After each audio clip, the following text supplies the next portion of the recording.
অভিনয় কৰি মাৰ সপোনবোৰ পূৰ কৰিম বুলি প্ৰতিজ্ঞা লৈছোঁ।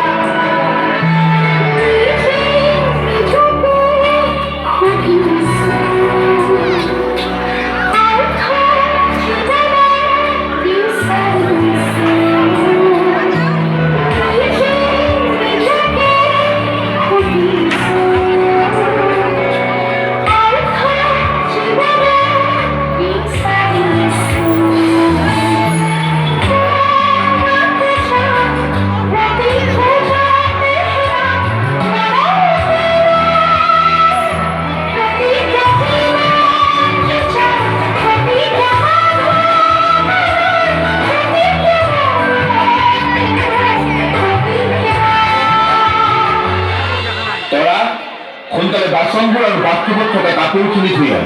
ছাৰ, মই এতিয়া পঢ়ি আছো। পঢ়া সাগৰে ধুই আনিম। ঐ, তই যে মুখে মুখে উত্তৰ দিছ, ৰ তোক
অত্যাচাৰৰ কথা সকলোকে কবি।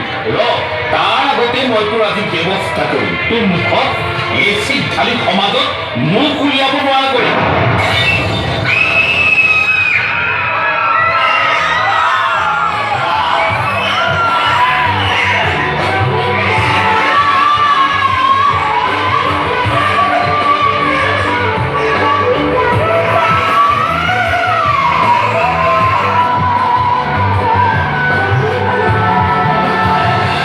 এনেদৰেই শেষ হৈ যায় বহু সপোন আৰু আশা। অপেক্ষা মাথো সেইদিনটোলৈ, যিদিনা সমাজৰ পৰা নাইকিয়া হ'ব শিশু শ্ৰমিক আৰু এচিড নিক্ষেপৰ এইটো দশা।